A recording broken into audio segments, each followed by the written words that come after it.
नमस्कार बालमित्रांनो. गोष्टी ऐकायला आवडतात ना तुम्हाला? आज तुम्हाला अशीच एक गोष्ट सांगणार आहे. आपल्या इयत्ता दुसरीच्या बालभारती पुस्तकात कितीतरी छान छान गोष्टी दिल्या आहेत बरं का. त्यातीलच एक गोष्ट आज आपण शिकणार आहोत. गोष्टीतून आपल्याला चांगल्या सवयी, चांगले संस्कार शिकायला मिळत असतात आणि त्यातूनच आपलं जीवनही घडत असते. ही गोष्ट आहे चंपकची आणि पाठाचं नाव आहे चंपकला शाबासकी मिळाली. तर चला सुरू करूयात. जसं तुमचं गाव आहे की नाही, तसं चंपक डोंगर गावी राहायचा. गाव खूप सुंदर होतं. निरनिराळे झाडं, घरे, छान वाटायचं. त्यामुळं चंपकला गाव खूप आवडायचे. त्याचं मनही तिथे रमायचं. चंपकचे सुरेश मामा शहरात राहायचे. पुढचं शिक्षण घेण्यासाठी तो मामाकडे शहरात शिकायला गेला. चंपक शिकून मोठा झाला आणि चंपकला काम करायला खूप आवडायचे. त्यासाठी चंपकने नगरपालिकेची परवानगीही मिळवली आणि त्याला मामाने मदतही केली बरं का. चंपकने हिरा बागेजवळ केळीची गाडी उभी केली. मग तिथे लहान मुलं, मोठी माणसं यांची गर्दी व्हायची. पिवळी धम्मक गोड केळी लोकांना खूप आवडू लागली. आणि मग काय, एके दिवशी एका मुलाने केळी घेतली आणि त्याने त्यातील एक केळे खाऊन साल सडकेवरच टाकली की. त्याने काय झालं, मागून येणारे आजोबा त्यांचं लक्ष नव्हतं आणि मागून आलेले आजोबा सालीवरून घसरले. पडता पडता सावरले. हे चंपकनं पाहिलं. चंपक धावतच मदतीला गेला. आजोबांना बाजूला नेऊन बसवले. पाणी प्यायला दिलं. त्यांची विचारपूसही केली.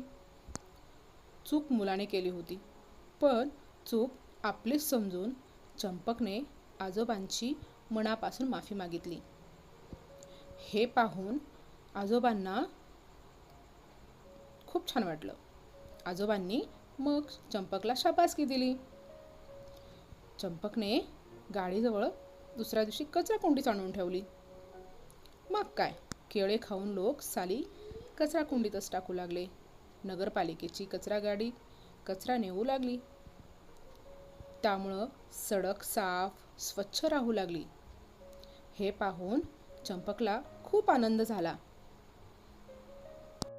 मुलांनो, या गोष्टीतून आपल्याला आपली बाग, शाळा, मंदिर अशी ठिकाणांची स्वच्छता राखणे, मोठ्यांचा आदर करणे, वडीलधाऱ्यांना मदत करणे हे आपल्याला शिकायला मिळालं. मग आजचं वर्गकार्य काय आहे पहा. हा पाठ आहे की नाही, तो मोठ्याने वाचायचा आहे. आणि उपक्रम काय आहे माहिती, घरून करून यायचं आहे. तर तुमच्या गावची साफसफाई कोण करते त्याची माहिती मिळव आणि उद्या वर्गात आल्यानंतर सांगायचं आहे. वाचूया, लिहूया. शब्द वाच आणि लिही. जोडाक्षर आणि स्वरचिन्हयुक्त शब्द पाहणार आहोत. आत्या, आत्या यात जोडाक्षर आहेत त्या. मस्तक, मस्तक यात जोडाक्षर आहे स्त. सल्ला, सल्ला जोडाक्षर आहे ला. मॅच, मॅच यात स्वरचिन्ह आहे ॲ. पणत्या, पणत्या जोडाक्षर आहे त्या. हस्ताक्षर, हस्ताक्षर जोडाक्षर आहे स्ता. गल्ला, गल्ला जोडाक्षर आहे ला. बॉल, बॉल स्वरचिन्ह आहे अ. मिरच्या, मिरच्या जोडाक्षर आहे चा. जास्त, जास्त जोडाक्षर आहे स्त. चिल्लर, चिल्लर जोडाक्षर आहे ल.